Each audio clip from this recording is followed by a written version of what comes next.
Hai, masih bersama saya, Mr. Z, bicara. Tentu saja bicara tentang kebenaran, berdasarkan fakta, data, dan realita. Ya tentu saja didukung dari sumber beritanya. Teman-teman, membahas mengenai Paula Verhoeven sampai saat ini tidak ada habisnya untuk diungkapkan. Apa yang terjadi setelah digugat cerai oleh suaminya, Mbak Imbong. Paula begitu banyak diterpa isu-isu yang tidak sedap. Banyak hal. Terakhir yaitu isu mengenai adanya penyakit. Siapa yang tahu penyakit orang lain? Ya kalau nggak suaminya ya dirinya. Dirinya ya suaminya. Itulah yang namanya penyakit. Bukan orang lain. Nah, tentang penyakit, ini ada kabar menghembus bahwa Paula Verhoeven dikabarkan menderita penyakit HIV. Apakah benar gitu kan ya? Terus kalau benar, orang-orang ini tahu dari mana? Oke teman-teman, supaya tidak mengundang fitnah, saya akan bacakan berita ini dan kita akan membahasnya. Saya bacakan terlebih dahulu beritanya berikut ini. Dari Vivaco.id, kondisi terkini Paula Verhoeven usai dikabarkan selingkuh hingga positif HIV. Jakarta, Paula Verhoeven tengah menghadapi kabar yang tak sedap menyusul perceraiannya dengan Mbak Imbong. Setelah Pengadilan Agama Jakarta Selatan memutuskan bahwa keduanya resmi bercerai, terungkap dugaan perselingkuhan yang dilakukan oleh Paula Verhoeven hingga membuat rumah tangganya alami keretakan. Sementara kabar dugaan perselingkuhan itu masih memanas, masa lalu Paula Verhoeven juga menjadi sorotan. Ibu dua anak itu diduga mengidap HIV sebelum menikah dengan Mbak Imbong. Nah, di tengah kabar tak sedap yang datang bertubi-tubi ini, Paula Verhoeven menunjukkan kondisi terkininya lewat foto-foto yang dibagikan di akun Instagram pribadinya. Paula Verhoeven terlihat sangat baik dan ceria. Ia terlihat sedang duduk di sofa sambil memegang gelas berisi minuman. Paula Verhoeven pun tersenyum menghadap ke kamera dengan wajah yang sumringah, seolah tidak terjadi apa-apa. Meskipun namanya kini sedang menjadi perbincangan.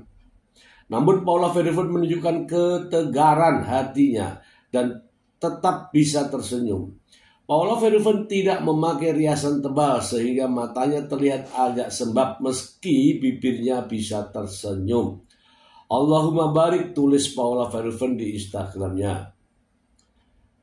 Banyak netizen menunjukkan perhatian dan dukungan kepada Paula Verhoeven meski tersebar pemberitaan miring tentang model tersebut. Netizen tetap memberikan dukungan dan banyak yang memilih percaya Paula Verhoeven.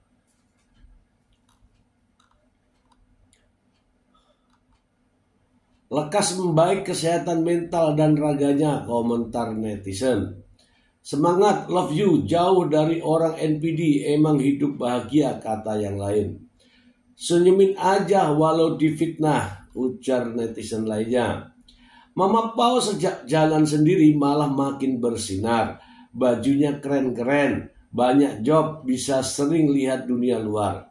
Tetap semangat, ada Allah. Anak-anak dan sahabat mencintaimu.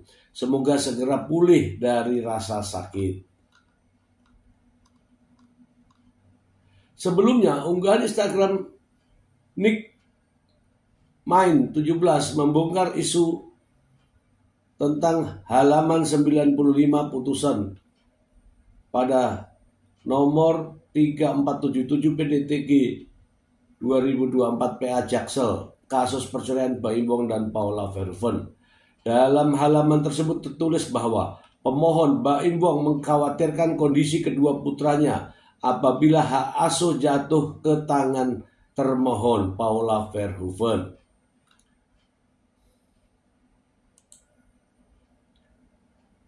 Teman-teman ya, ini iklan terus ini ya. Menimbang bahwa pemohon mengkhawatirkan anak-anak diasuh termohon karena terkait dengan masalah kesehatan termohon, bunyi unggahan itu. Disebut bahwa ibu dua anak itu pernah melakukan pemeriksaan kesehatan dan dinyatakan positif HIV sebelum menikah dengan Baim Wong.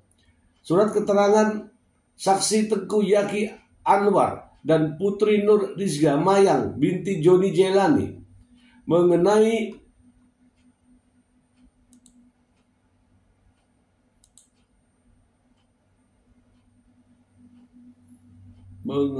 pemeriksaan payah ini iklannya nih.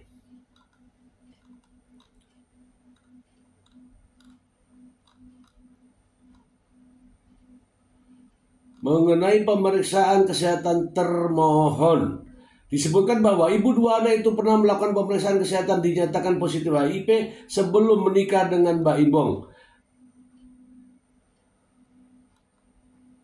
Jelas. Alah. Oke lah ya teman-teman ya. Kita bahas aja lah, ini terlalu banyak iklan. Mau dibaca nutup gitu ya. Kita bahas saja ya. Ya, begitulah ya teman-teman ya. Saya kasihan betul ya. Isu selalu muncul bertubi-tubi dan muncul lagi. Kalau saya sih mendengarnya dari sang pengacara itu ya. Sang pengacara itu kan selalu ini namanya Fahmi Bahmid itu. Mungkin dapatnya informasi dari Baim Wong, itu masalahnya, ya kan? Nah, mengapa Baim Wong sampai mengungkapkan ini semuanya ke pengacara, dan mengapa pengacara mengungkapkan ini sampai ke media, itu persoalan. Jadi Baim Wong ini katanya tahu bahwa Paula Verhoeven pernah memeriksakan kesehatan Paula ini mengalami HIV sebelum menikah. Lah ngapain juga kau menikah kalau ada HIV? Iya kan? Itu. Kedua, tujuanmu pasti bagus. Menikahi orang katanya hasil pemeriksaan HIV. Tapi kamu nikahin. Artinya kamu gak peduli. Cinta tetap cinta. Harusnya ini tidak ada masalah ini karena buktinya kamu sudah nikahin. Nah, setelah menikah harusnya ada pengobatan, ada pemeriksaan, ada ini dan sebagainya. Tapi anehnya setelah dua anak, setelah berjalan sekian lama, kemudian ada persoalan kecil terkait dengan rumah tangga, yang diungkit. Itu menurut saya tidak fair. Nah, itu ya teman-teman ya. HIV adalah sebuah virus ya kalau nggak salah, di sini saya baca ya. HIV itu adalah singkatan dari Human Immunodeficiency Virus, artinya sebuah virus. Adalah virus yang menyerang sistem kekebalan tubuh manusia. Virus ini melemahkan kemampuan tubuh untuk melawan infeksi dan penyakit. Infeksi HIV dapat berkembang menjadi AIDS, jika tidak ditangani dengan tepat. Artinya bisa ditangani. Kalau bisa ditangani artinya tidak perlu dipermasalahkan. Masalahnya mau nggak membiayai untuk menangani itu. Saya jadi heran. Begini sajalah. Oke lah teman-teman. Ketika sudah menjadi istri, apapun itu bentuknya, apapun itu modelnya, menjadi tanggung jawab suami. Kalau istri kita sedang sakit, suami kita yang menyembuhkan. Oke. Apapun itu. Dan karena kita sendiri yang memakainya. Pada saat memakai enak-enak aja, fine-fine saja. Dan dan penyakit ini banyak macam. Bisa dari darah, bisa dari jarum suntik, bisa dari macam-macam. Jadi tidak perlu digembar-gemborkan. Nah, karena sudah enak, lupa tuh kalau ada itu. Ada HIV. Nah, HIV ini sebenarnya kewajiban daripada suami untuk menyembuhkan. Nah, masalahnya sekarang justru menjadi bahan permasalahan dalam gugatan cerai. Ini bahaya sekali, teman-teman. Ini aib dalam rumah tangga dibongkar. Lama-lama itu loh, nanti ada tai lalat, bisa jadi diceritakan. Ada tompel yang tidak tahu tempatnya di mana, tapi begitu ada tompelnya di dekat ininya. Inilah mulut-mulut yang berbahaya. Saya tidak terlalu suka ya dengan cara-cara seperti ini. Banyak ya tuduhannya, ada selingkuh ya kan. Kemudian ada istri yang durhaka. Kemudian ada lagi ya penyebab trauma anak. Kemudian ada lagi pengkhianat. Sekarang muncul lagi HIV. Teman-teman, jadi HIV itu kalau ditahu dari awal, ya, ini orang HIV nih, ini orang HIV, ini mau sama orang HIV. Kira-kira yang bodoh yang mana? Ini contoh ya. Udah ada HIV dia mau, justru dijadikan senjata ini untuk dalam perceraian. Seharusnya karena ini cinta, kamu sembuhkan, kamu obati. Karena uangnya banyak, diobatinlah ini. Baru dipakai, sembuh. Kalau HIV ini menular, teman-teman, ada suaminya kena, ya kan? Anak-anaknya kena, ya kan? Nah, kena nggak suaminya? Jadi tidak lagi dikatakan sebagai beban, ya. Tidak lagi dikatakan sebagai beban. Kenapa? Karena tidak ada fakta bahwa suaminya, Mbak Impong ini ketularan enggak? Anak-anaknya ketularan enggak? Yang minum air susunya itu.